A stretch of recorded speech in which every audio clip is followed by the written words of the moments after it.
One thing I think AI can at least help with is collecting more of that data and helping it be more accessible, bringing in different talent assessments, employee experience assessments, skills assessments, lots of data about what people want to do and how they think and how they operate, and putting it together in a way that people can actually ingest it and help kind of, make sense of other folks for them.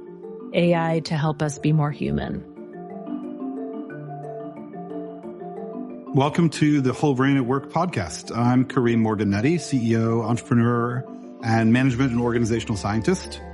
And in my work leading Herrmann and now developing a new AI startup, Ned.ai, I've become deeply invested in understanding how we think, how we work together, and how emerging forces, technological, generational, and structural, are shaping both. And I'm Herrmann-Nehdi. Our work at Herrmann has always centered on helping people and organizations unlock their best thinking and collaboration. And in the moment of massive change that we're going through right now, that's more important than ever. When we talk about the future of work, we're not just talking about technology or job roles. We're talking about human beings, how we find meaning in our work, how we learn and adapt, and how we thrive together across differences. So our guest today has been at the forefront of understanding this transformation. Betsy Summers is the principal analyst on Forrester's Future of Work team and was recently named one of the top 100 HR tech influencers for 2025. Bravo. Today, we're digging into what leaders are actually struggling with right now. The swing from employee power to employer power. The uncertainty created by AI. And why trust, curiosity, and whole brain leadership matter more than ever. Betsy, welcome to the Whole Brain at Work podcast. Thank you for having me. So Betsy, you're an industry analyst now. And for those who don't know what that actually entails day to day, can you walk us through a little bit of what your job looks like, what you're researching, who you're talking to, and what kinds of challenges you're helping organizations work through? Yeah, happy to. Industry analyst is a funny job. I sometimes make the analogy that being an industry analyst is kind of like being a model in some ways. And I guess stay with me. It is highly kind of revered or kind of exotic in a way. Ooh, they're an industry analyst. I wonder what that means. Kind of admired, but also a little bit objectified as well. Part of being an industry analyst is about knowing that people are listening closely to the words I use and what I say about particular vendors or particular strategies and trends, data, surveys, studies in the market.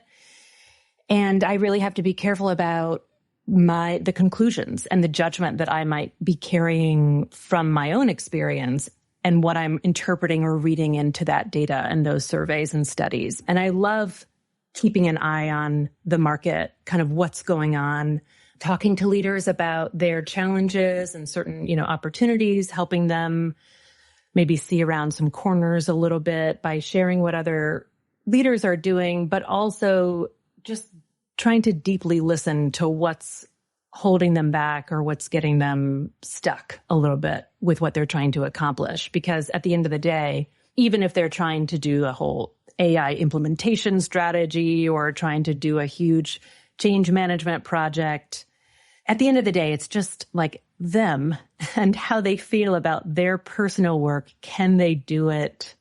What's holding them back? Do they have the trust they need? Do they have the people on the team whom they can trust to do their jobs? Are they influencing well within the organization? Are they communicating well? Do they really understand what their teams actually need from them? Are they doing enough listening and soliciting feedback? So even the biggest projects that I help people, make progress on, it all comes back down to these very human conversations. And so I find that incredibly rewarding. That's my favorite part of the job, is just like talking to people and helping them get a little bit like unstuck. What's surprising you about the conversations that you're having now with leaders? because it just really does seem like we've gone from one extreme to the other to a certain degree. And I'd love to hear what you're hearing and what surprises you. Yes. When I started at Forrester, it was 2021, and pretty quickly we fell into the Great Resignation trend. Employee power was high. Organizations were falling all over themselves to offer signing bonuses and sometimes comp bonuses, 200% their competitors. People were really focusing on how to attract and retain their workforce.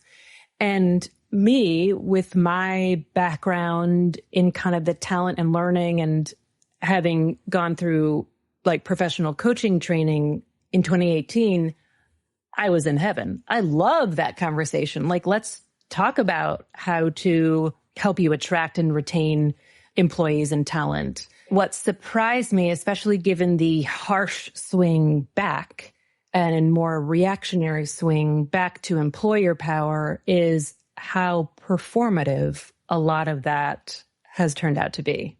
Now, reflecting on all of the campaigns and all of the employee value proposition work and all of the employee benefits and employee perks and investment in employee experiences, all of that suddenly and very quickly going away. I mean, even just using DEI as the example of those words now, in our surveys during 2021, 2022, DEIB was a higher priority for leaders. It was certainly in the top 10 of kind of organizational priorities to attract and retain the workforce. And now it's in the bottom 5. And I think we survey around 30 different factors, and it's in the bottom 5. And so that to me signals, okay, well, you either weren't doing it right or well, or you don't really understand what it is. And it's a shame that a lot of this has become so politicized as well, because we know that diversity, and especially diversity and inclusion initiatives that help build belonging and help build equity within the organization, they do lead to better business results. And so it's unfortunate that those have now become bad words.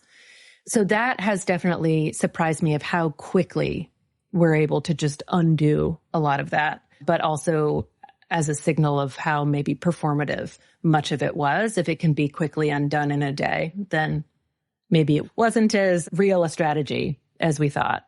I think the other surprise has been how difficult managing this change, this kind of coming AI disruption to work has been for some leaders. When I was working at Herrmann, we talked about this, or just like the leadership styles and just the differences in leadership styles. And I'm seeing it come out to play. I don't know how it translates from a whole brain perspective, but I see on one hand leaders who maybe felt like their strength was knowing the direction to go in, making a choice and setting a vision. And that's how they defined leadership for themselves. And that's the strength that they felt like they could give to their team. They are in crisis mode right now because there is no answer. We don't know what the future is going to bring. And even if we did, we can't make big decisions towards something. We have to like take a sailing type of approach where you're tacking and jibing given the direction of the wind. We have to take a more iterative approach, making smaller decisions along the way rather than a big call to say we are going there to the Canary Islands or whatever. All that we can say is, let's head east. Let's go that way.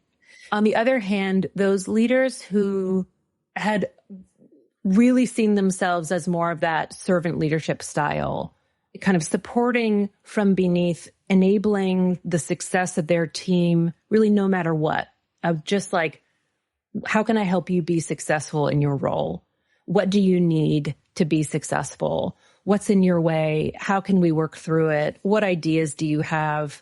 Like both styles are good and both styles are necessary, but people who are more in the supportive or the kind of servant leadership style, they tend to feel a little bit more okay in this moment because their job has not changed. Their job is still supporting their team. And now they're leaning in a little bit more even because of the disruption. Whereas the folks who felt really good about setting a vision are sometimes on their back foot a little bit because they're not super confident on what that vision is. And they keep having to adapt and change to the reality that's around them, right? So that's absolutely true. Yes. And so that big email that they had put out about here's where we're going, here's what we're doing, here's the plan, this is our timeline, they got to blow that up. And also if they're not in control. So I work a lot with the federal government too. And those leaders, if they set a plan in motion, they set a vision, they're trying to create some structure and clarity for their team, and then they get an executive order on a Friday afternoon that blows it all up, then they're just like, what do I even do with that?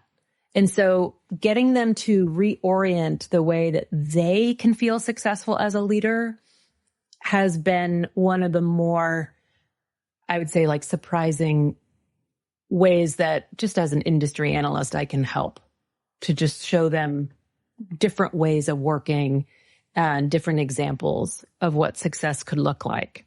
So conceivably with AI, making all these things happen, we would see leaders freed up to do what you mentioned earlier is so important, be that servant leader, being there for their team, building those relationships, creating trust.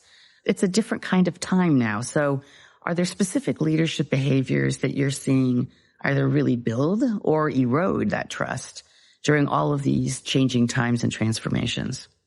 When I talk to leaders who are willing to ask questions and willing to co-create things with their teams, they are typically walking into any situation with a lot more trust built up than the leader who maybe for very good intentions wants to have an answer to deliver to the team. And so they isolate themselves and they think, oh, my team needs me to find an answer or wants me to have an answer. But in the meantime, they have totally cut off any conversation with their team.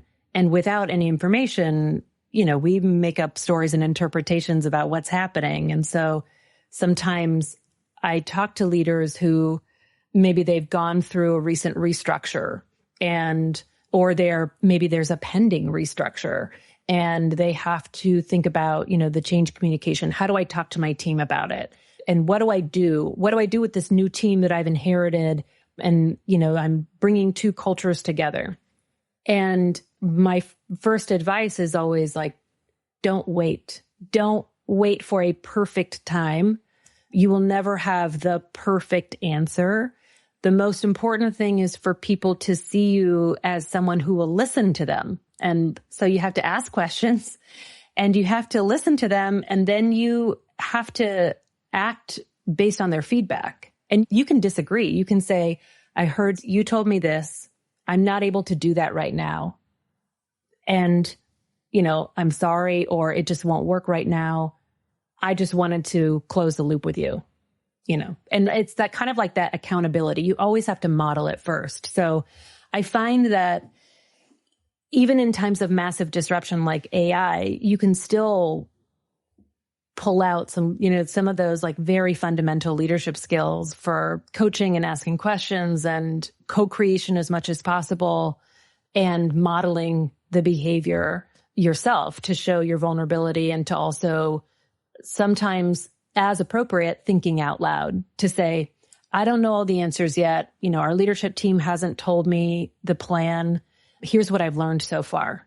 Here's what I can share based on what I know. And what questions do you want me to bring back to them? Things like that. So being a good leader doesn't necessitate having the answer. That has been one of the bigger things that I've tried to help leaders through.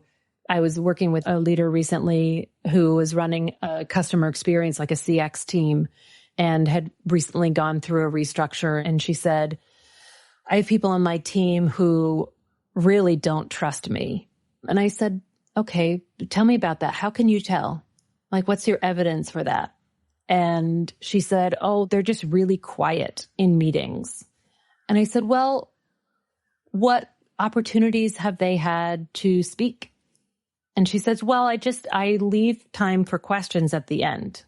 And so, like, that's just an example of, okay, maybe your preference is that when you're in a meeting, someone leaves time for questions at the end, you feel like that's your time.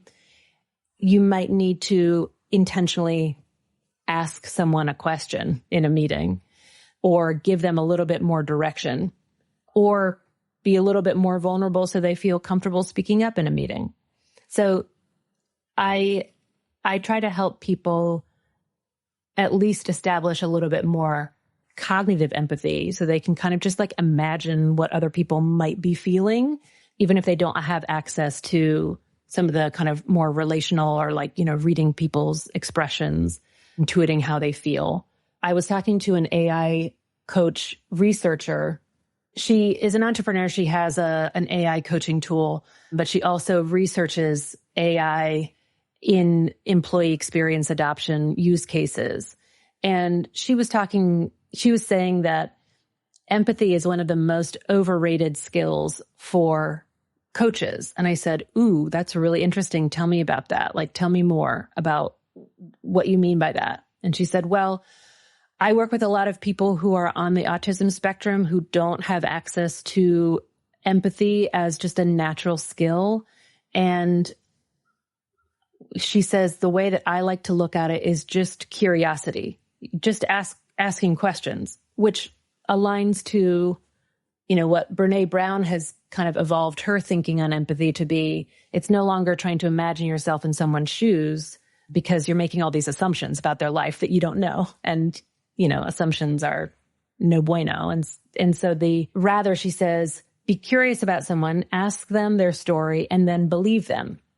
The believing is really hard for people to just not judge, but ask someone their story and then believe them. And that's one of the things that Rebecca, the AI coach researcher, was talking about. She just said, you have to be curious about people. And that is one thing I think AI can at least help with, is collecting more of that data and helping it be more accessible, bringing in different talent assessments, employee experience assessments, skills assessments, lots of data about what people want to do and how they think and how they operate, and putting it together in a way that people can actually ingest it and help kind of, make sense of other folks for them. AI to help us be more human. That would be my platform for tech president. I love it because that's exactly what we're trying to build Med.ai to do. And we touched on so many important points there, right? Amy Edmondson's research on psychological safety showing that leaders need to do 3 specific things during change. 1, frame it as a learning problem. 2, acknowledge their own fallibility. And 3, to your last point, model that curiosity. Those sound really simple, but are actually remarkably rare.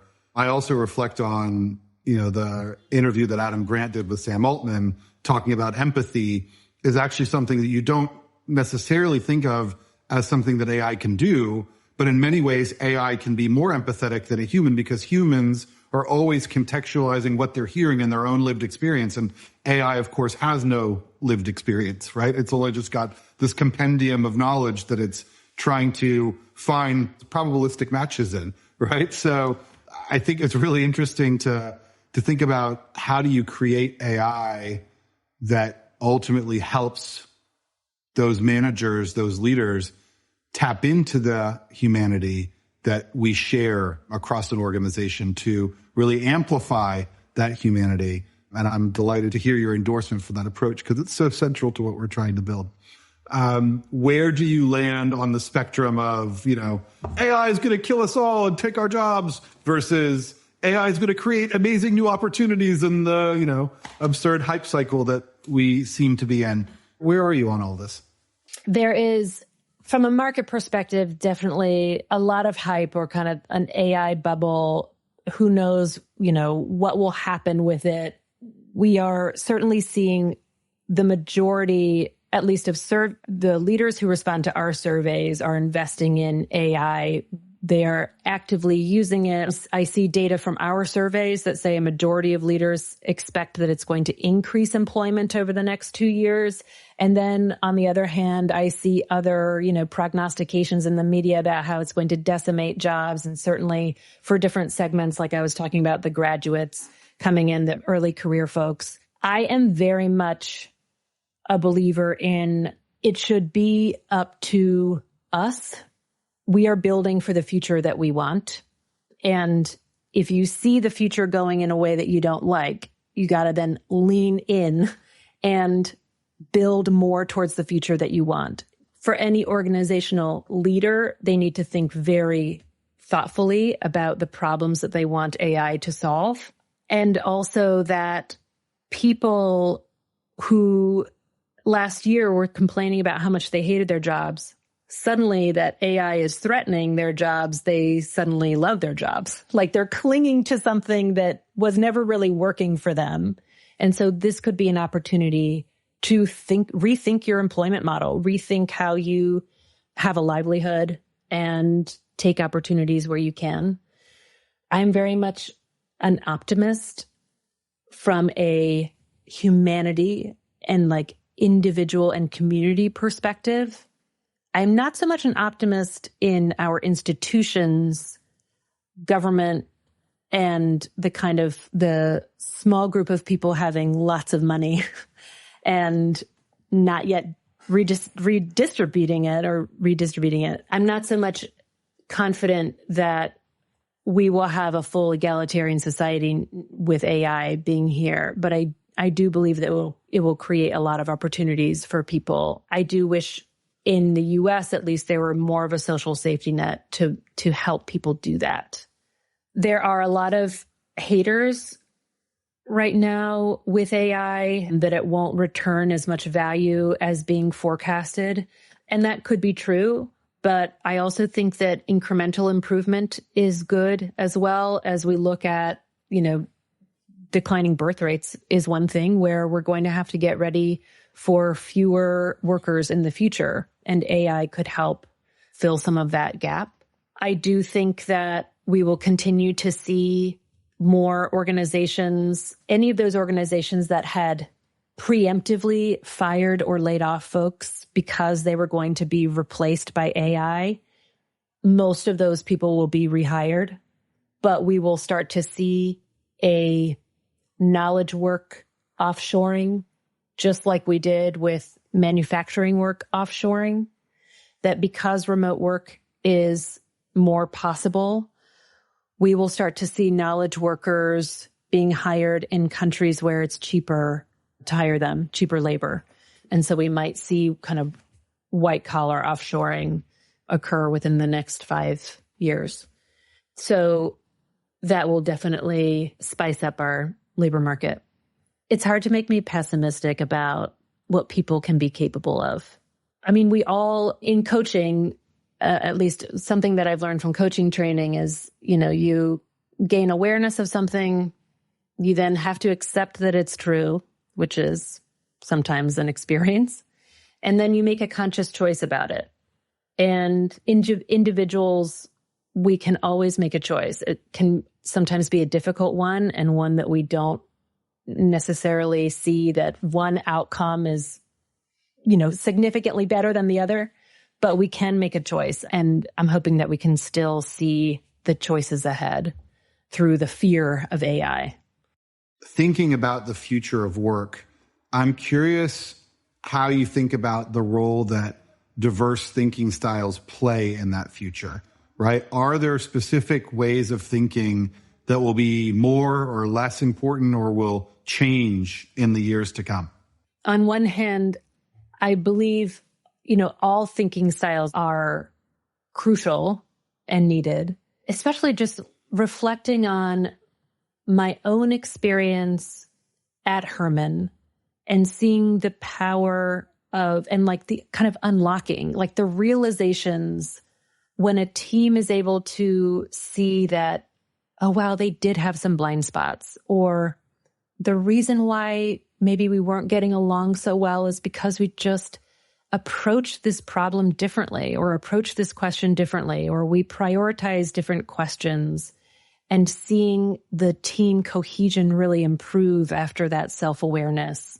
We need more of that. We need more kind of coming together with our differences in hand, not hiding the differences or trying to cover or trying to pretend that they're not there or keeping our reservations for ourselves. But environments where, bringing up psychological safety again, we are kind of safe to express, because psychological safety, the highest levels of psychological safety are the most creative environments, because people feel safe to raise their hand and challenge each other. And we only get better. It's kind of like that sharpening the axe. You have to have friction to get better. I think in this moment, there are two things that I want to see more of, is more of the explicit reckoning or like discussions about the different ways that people think. And then making sure, because we seem to be dominated by a lot of data-driven arguments right now, to make sure that we are giving enough real estate to the other quadrants as well. A lot of the CIO conversations I have are basically, our board has told us that they want to see 20% efficiency gains or 20% productivity gains.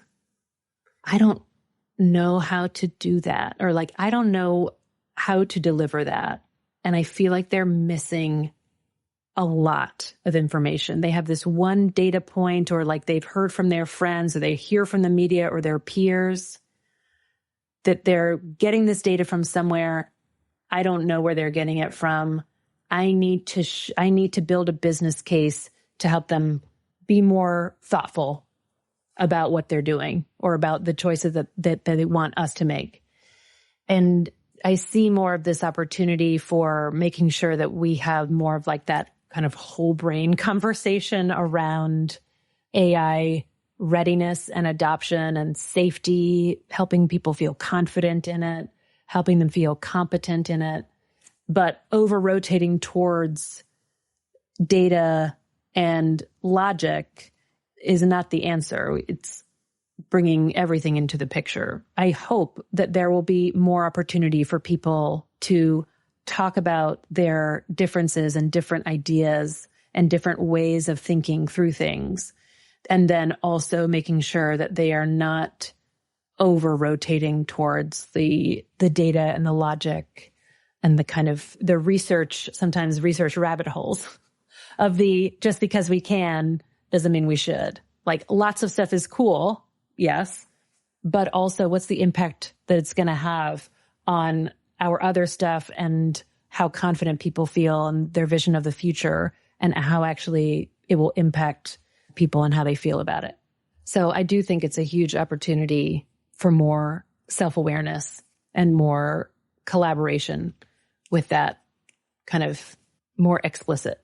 You know that we completely agree that the more awareness of our own thinking and the more awareness of the thinking of others and how to best harness that is valuable in any situation, in any transformation, certainly now and in the future. I guess that's kind of a nice segue, because this has been hugely valuable, Betsy. Thank you. What I'm taking away from the conversation is that the future of work isn't just about technology. It's about whether we have the truly human traits, things like trust and wisdom and courage and the cognitive flexibility to build the work world that we actually want to live in, rather than just accepting what technology makes possible, right? So I think that's going to require all of us, leaders, people in HR and L&D, individual contributors, managers, team members, to all be incredibly intentional and bring our whole brains to the challenge. So thank you for inspiring that. Thank you for giving us both the data and the human perspective on what's ahead. For listeners who want to follow you, follow your work, where can they find you? I'm on LinkedIn that's where I am. Of course, if you're a Forrester client, there's lots of reports and things like that. But I blog a lot. And when I'm not overwhelmed by social media, I'm on LinkedIn and sharing some hot takes and having conversations in the kind of HR learning and HR tech corner of LinkedIn. But yeah, I'm happy to connect with anyone and have a conversation. And thank you for this. It was delightful to see you again. Oh, thanks, Betsy. So much fun, of course. Thanks, Anne. And thanks to all of you for listening. If you found this valuable, share it with someone who's leading through this transformation that we're all going through together. And we're having these conversations every 2 weeks, exploring how diversity of thought shapes the future of work. I'm Karim Morgan-Nehdi, and this is the Whole Brain at Work podcast. Thanks.